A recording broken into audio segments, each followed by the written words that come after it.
Hello friends. So today we are going to start the 10th standard science second 6th chapter, that is animal classification. Okay.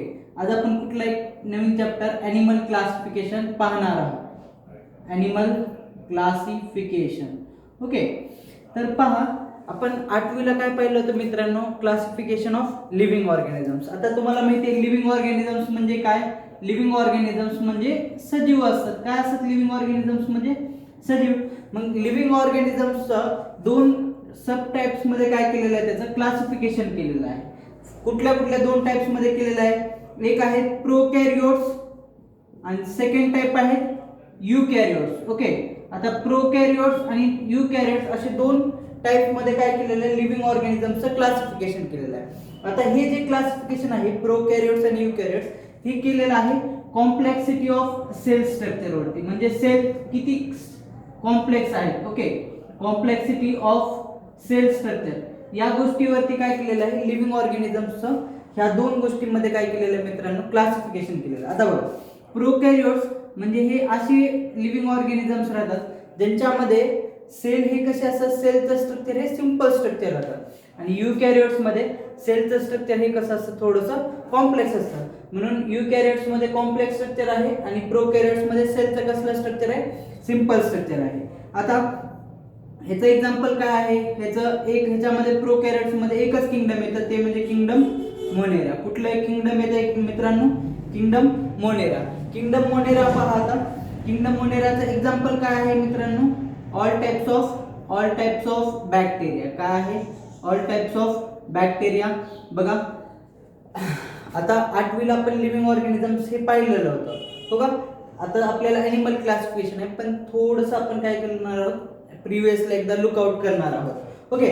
मग kingdom Monera झालं. Kingdom मोनेराचं example काय आहे? All types of bacteria. परत त्यानंतर युकॅरियोट्स. युकॅरियोट्सला दोन ह्याच्यामध्ये classification केलेलं आहे. एक आहे युनिसेल्युलर लिव्हिंग ऑर्गॅनिझम्स, एक आहे युनिसेल्युलर आणि एक आहे multi cellular living organisms. Okay. आता पहा, युकॅरियोट्स मध्ये युनिसेल्युलर आणि मल्टीसेल्युलर असं दोन ह्याच्यामध्ये क्लासिफिकेशन केलं. तुम्हाला माहिती आहे युनिसेल्युलर म्हणजे एक पेशीय प्राणी आणि मल्टीसेल्युलर लिव्हिंग ऑर्गॅनिझम्स म्हणजे अनेक पेशीय प्राणी. म्हणजे जे अनेक सेल्स पासून बनलेले आहेत ते मल्टीसेल्युलर आणि जे फक्त एका सेल्स पासून बनलेले आहेत ते युनिसेल्युलर. ओके. आता युनिसेल्युलरचं एक्झाम्पल काय? Kingdom protista. Kingdom protista. Okay. Kingdom protista. आता बघा, हे पण युनिसेल्युलरच आहेत. किंगडम मोनेरामध्ये सुद्धा काय आहेत? युनिसेल्युलरच आहेत. ह्याच्यामध्ये पण युनिसेल्युलर आहेत. मग तुम्ही विचारताल सर फरक कुठं आहे? दोघं पण युनिसेल्युलर आहेत. तर फरक काय मित्रांनो? हे किंगडम मोनेरामध्ये प्रोकॅरियोटिक टाइप ऑफ सेल आहे आणि किंगडम प्रोटिस्टामध्ये युकॅरियोटिक टाइप ऑफ सेल आहे. ओके. त्यानंतर मल्टीसेल्युलर मध्ये दोन परत सब टाइप्स येतात. दोन सब टाइप कुठले येतात? आता एक येतात विथ सेल वॉल. एक काय येतं? With cell wall. Cell wall असणारे लिव्हिंग ऑर्गॅनिझम्स. आणि एकीकडे काय येतं? Without cell wall. म्हणजे त्यांच्या सेल मेम्ब्रेनना काय नाहीये? सेल वॉल नाही. Without cell wall, with cell wall. So with cell wall living organisms are again classified into two types of kingdoms. First is kingdom plantae and second one is kingdom fungi. What? Kingdom fungi. Okay, kingdom fungi. And last आहे हे with kingdom plantae, kingdom fungi. आता तुम्हाला माहिती आहे kingdom Plantae म्हणजे kingdom plants, जे आपण 9th standard मध्ये शिकलेलं आहे. बरोबर आहे ना? शिकलो होतं ना 9th स्टँडर्ड मध्ये. त्यानंतर किंगडम फंगी. किंगडम फंगी म्हणजे बुरशी असते, ते पण आपण 8वीला पाहिलेलं आहे. आता आपल्याला 10th स्टँडर्ड मध्ये काय शिकायचं मित्रांनो? हे विदाउट सेल वॉल मध्ये सेल वॉल नसणारं किंगडम कुठलं आहे? Kingdom animals. किंगडम ॲनिमॅलिया. ओके. तर हे किंगडम ॲनिमॅलिया हे कशामध्ये येतं? हे विदाउट सेल वॉल मध्ये येतं. ओके. तर पूर्ण एकदा स्ट्रक्चरला काय करा तुम्ही? लुकआउट करा. बघा काय म्हटलेलं आहे? Animal classification. ॲनिमल क्लासिफिकेशन मध्ये थोडंसं प्रिव्हियस स्टार्ट केलं. Classification of living organisms. Living organisms किती प्रकारचे आहेत? दोन प्रकारचे, प्रोकॅरियोटिक, युकॅरियोटिक. प्रोकॅरियोट्स म्हणजे ज्यांच्या सेलचं स्ट्रक्चर कसं आहे? सिंपल आहे. युकॅरियोटिक म्हणजे ज्यांच्या सेलचं स्ट्रक्चर हे कसं आहे? कॉम्प्लेक्स आहे. कसं आहे? कॉम्प्लेक्स. ओके. अवघड रचना आहे त्यांच्या सेलची. प्रोकॅरियोटिक मध्ये सिंपल रचना आहे सेलची. त्यानंतर प्रोकॅरियोट्स मध्ये काय येतं, किंगडम मोनेरा. किंगडम मोनेराचं एक्झाम्पल काय आहे, ऑल टाइप्स ऑफ बॅक्टेरिया. त्यानंतर ब्लू ग्रीन आल्गे. त्यानंतर युकॅरियोट्स मध्ये दोन प्रकार आहेत परत, युनिसेल्युलर, मल्टीसेल्युलर. युनिसेल्युलर मध्ये काय आहे, किंगडम प्रोटिस्टा. किंगडम काय आहे, प्रोटिस्टा. किंगडम प्रोटिस्टाचा एक्झाम्पल काय आहे, ॲमिबा, ते चपलासारखं पॅरामोशियम. ओके, ॲमिबा, पॅरामोशियम हे सगळे काय आहे, प्रोटिस्टामध्ये येतं. कशामध्ये येतं हे, प्रोटिस्टामध्ये. मग मल्टीसेल्युलरचं परत दोन ह्याच्यामध्ये सब टाइप्स मध्ये डिव्हिजन केलेलं आहे, with cell wall, without cell wall. With cell wall, cell wall कुणाकुणाला आहे आपण शिकलेला आहे, विसरू नका. विथ सेल वॉल प्लांट्सला आणि फंगायला सेल वॉल राहते, हो का. मग किंगडम प्लांटे हे विथ सेल वॉल आहे. किंगडम फंगी पण कशामध्ये येतं, विथ सेल वॉल मध्ये येतं. आणि विदाउट सेल वॉल कुठला आहे, किंगडम ॲनिमॅलिया. तर हे क्लासिफिकेशन कोण केलं होतं मित्रांनो, रॉबर्ट विटटेकरनी. कोण केलं होतं, रॉबर्ट विटटेकरनी केलं होतं हे क्लासिफिकेशन. ओके, कधी केलं होतं ध्यानात ठेवा, 1969 ला. कधी केलं होतं, 1969 ला. हे क्लासिफिकेशन कोण केलं होतं, रॉबर्ट विटटेकरने केलं होतं लिव्हिंग ऑर्गॅनिझम्सचं. ओके, तर बेसिकली अकॉर्डिंग टू रॉबर्ट विटटेकर किती प्रकारचे किंगडम्स आहेत, 5 किंगडम्स आहेत. Kingdom Monera, kingdom Monera, kingdom protista, kingdom Plantae, kingdom fungi आणि लास्ट आहे किंगडम ॲनिमॅलिया. तर हे आपण 4 सर्व डिटेलमध्ये पाहिलेले आहेत आतापर्यंतच्या आपल्या क्लासमध्ये. आता यानंतर आपल्याला काय पाहिजे, किंगडम ॲनिमॅलिया. ओके, 8th आणि 9th मध्ये हे सर्व किंगडम्स आपण पाहिलेले आहेत. आता आपल्याला डिटेलमध्ये कशाला पाहिजे, किंगडम ॲनिमॅलिया. ओके, तर ह्याला थोडंसं डिटेलमध्ये आपण पाहूयात. आता आपण किंगडम ॲनिमॅलिया.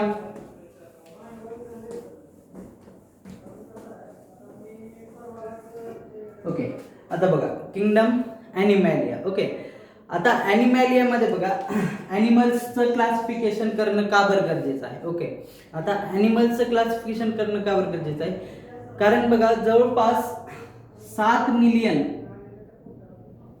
मिलियन म्हणजे 70 लाख, किती, 70 लाख स्पेसीज आहेत. कशाच्या, ॲनिमल्सच्या स्पेसीज आहेत.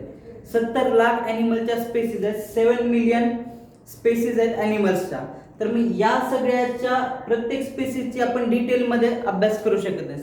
सगळ्या प्रत्येक स्पेसीसची आपण डिटेलमध्ये स्टडी करू शकत नाही. त्यामुळं काय, त्यामुळं ॲनिमल्सचं क्लासिफिकेशन करणं खूप गरजेचं आहे. आणि तुम्हाला परत माहिती आहे, काही ॲनिमल्स लँडवरती राहतात, some animals are terrestrial while some are aquatic.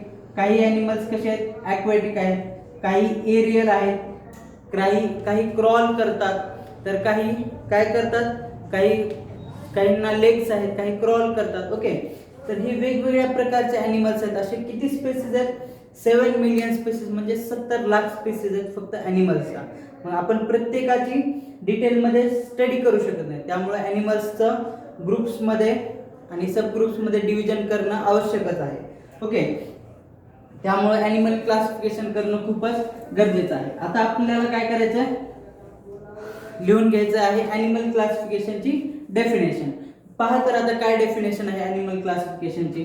The classification of animals, the classification of animals, the classification of animals into groups and subgroups, into groups and subgroups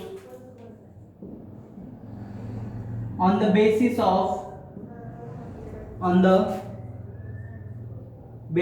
of their similarity, on the basis of their similarity and differences is called as animal classification, is called as animal classification, is called as animal classification. आता बघा animal classification म्हणजे काय, the classification of animals into groups and subgroups. आता animalsच्या species इतक्या आहेत की त्यांना काय करावं लागेल, आपल्याला काही ग्रुप्स आणि काही सब ग्रुप्स मध्ये त्यांचं डिव्हिजन करावं लागेल. कशासाठी, कुठल्या बेसिसवरती, on the basis of their similarity and differences. त्यांच्यामध्ये काय साम्यता आहे, त्यांच्यामध्ये काय वेगळेपण आहे, ह्याच्यावरती आपल्याला काय करावं लागेल, ह्या ॲनिमल्सचं वर्गीकरण करावं लागेल. ह्यालाच काय म्हणतात मित्रांनो आपण, ॲनिमल क्लासिफिकेशन. काय म्हणतात ह्यालाच आपण, animal classification. Okay.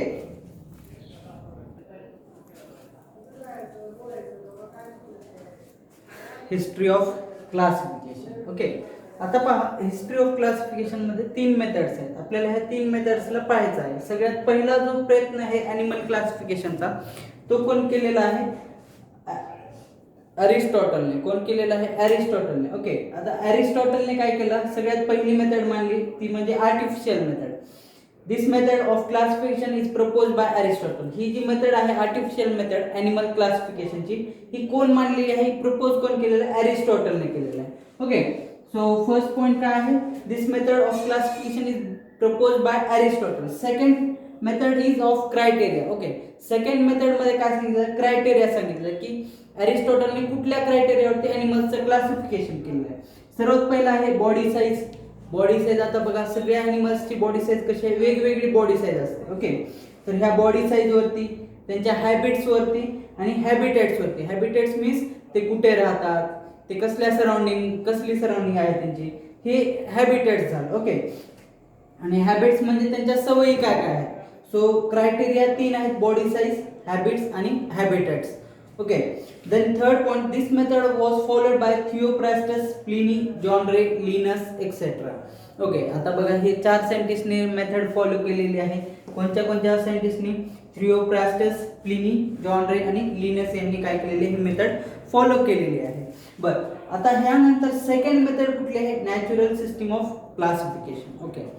Natural system of classification. Natural system of classification मध्ये क्रायटेरिया काय होता, बॉडी ऑर्गनायझेशन. आता बघा, जसं जसं वेळ पुढे गेला तसंच क्रायटेरिया पण काय झालं, पुढे नवीन क्रायटेरिया आला. पहिलं बॉडी साईज हे होतं, आता काय झालं criteria, body organisation, chromosomes, types of cells आणि बायोकेमिकल प्रॉपर्टीज. हा क्रायटेरिया चेंज झाला मित्रांनो. आता नीट व्यवस्थित ध्यान द्या. नॅचरल सिस्टीम ऑफ क्लासिफिकेशन मध्ये 4 क्रायटेरिया एक्सेट्रा अजून आहेत, पण इथं आपल्याला दिलेले किती 4 क्रायटेरिया आहेत. हे 4 क्रायटेरिया ध्यानात ठेवा. फर्स्ट आहे बॉडी ऑर्गनायझेशन, सेकंड आहे क्रोमोझोम्स, शारीरिक रचना. क्रोमोझोम्स म्हणजे तुम्हाला टाइप्स ऑफ सेल्सचे प्रकार आणि बायोकेमिकल प्रॉपर्टीज आणि त्या लिव्हिंग ऑर्गॅनिझम मधल्या होणाऱ्या बायोकेमिकल प्रॉपर्टीज. तर ही क्रायटेरिया आहे नॅचरल सिस्टीम ऑफ क्लासिफिकेशन. आणि सर्वात थर्ड आहे system of classification based on evolution. आता हे इव्होल्युशन वरती बेस्ड ॲनिमल्सचं क्लासिफिकेशन केलेलं आहे. ही मेथड जी आहे ती कोण फॉलो केलेली आहे, डॉब्झिन्स्की अँड मेयर. कोण केलेली आहे, डॉब्झिन्स्की अँड मेयर यांनी ही फॉलो केलेली आहे. ओके. आता ह्या नंतर एक कार्ल रोजने एक and traditional method of animal classification म्हणून एक चौथी मेथड आहे, ती कोण प्रपोज केलेली आहे, कार्ल रोजने. Okay. So history of animal classification. In this history of classification, first animal classification was done by Aristotle. कोण केलं होतं, अरिस्टॉटलची आर्टिफिशियल मेथड होती.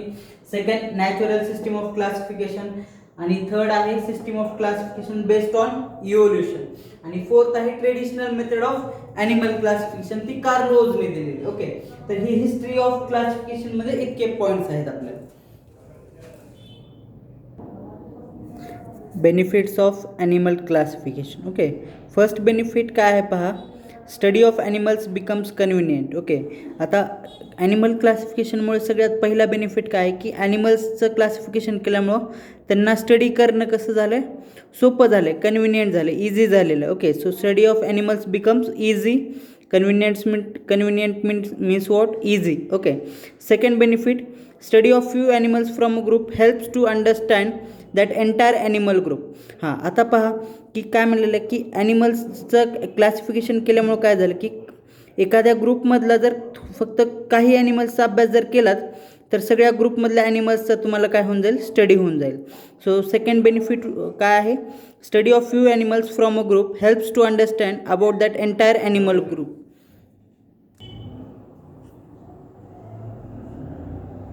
Third point, it gives us the idea of about animal evolution. Okay. आता ह्याच्यामुळं बेनिफिटमुळं third benefit काय आहे की evolution कशा प्रकारे झालं असेल हे आपल्याला कशातून कळतं, तर ह्या ॲनिमल क्लासिफिकेशनमुळे इव्होल्युशन कशा प्रकारे झालेलं आहे हे आपल्याला ह्याच्यामधनं कळतं. Okay, so it gives us the idea of animal classification. Fourth point पहा काय म्हणलं, animals can be easily identified with great accuracy. हां, आता ॲनिमल्स कोणत्या ग्रुपमध्ये आहे ते आपण काय इझिली आयडेंटिफाय करू शकतो. कशामुळे, ह्या ॲनिमल क्लासिफिकेशनमुळे. Okay, so animal can be easily identified with great accuracy. Fifth point पहा, it helps to understand the relationship of animals with other living organisms. Okay, आता पाचव्या पॉईंटमध्ये काय म्हणलं की ह्याच्यामुळं काय कळतं आहे ॲनिमल क्लासिफिकेशनमुळं, की एका ॲनिमलचं दुसऱ्या ॲनिमलसोबत काय रिलेशन आहे हे आपल्याला कशानं, हे ॲनिमल क्लासिफिकेशनमुळं कळतं, हेल्प होतं आपल्याला. ओके, दोन ॲनिमल्समध्ये काय रिलेशन आहे हे अंडरस्टँड करण्यासाठी आपल्याला ॲनिमल क्लासिफिकेशन हेल्प करतं. Six point, it helps to understand the habitat of each animal and its exact role in the nature. Okay, हां, आणि सिक्स पॉईंट काय आहे पहा, की ॲनिमल क्लासिफिकेशनमुळं आपल्याला इतकं समजतं की एक ॲनिमल हा कुठल्या हॅबिटेटमध्ये आहे, त्याचा हॅबिटेट कसा आहे, तो कसल्या सराउंडिंगमध्ये जिवंत राहू शकतो आणि त्याचं नेचरमध्ये एक्झॅक्ट रोल काय आहे, हे सर्व आपल्याला कशामुळे कळतं, तर ॲनिमल क्लासिफिकेशनमुळे कळतं. आणि लास्ट पॉईंट पहा, it helps to understand the various adaptations shown by animals. हां, आणि ॲनिमल्समध्ये व्हेरियस ॲडॅप्टेशन्स कशामुळं झालेले असेल हे आपल्याला कशामुळं कळतं, तर ॲनिमल क्लासिफिकेशनमुळं कळून येतं आपल्याला की ॲडॅप्टेशन. आता ॲडॅप्टेशन म्हणजे काय, चेंजेस ड्यू टू सराउंडिंग. आता आपल्या सगळ्यांमध्ये काय होतात की आजूबाजूच्या सराउंडिंग्समुळं काही चेंजेस होत राहतात, तर हे चेंजेसला काय म्हणतात, ॲडॅप्टेशन. तर हे ॲडॅप्टेशन्स कसे झाले असतील हे सगळं कशातून कळतं आपल्याला, ॲनिमल क्लासिफिकेशनमधून कळतं. ओके.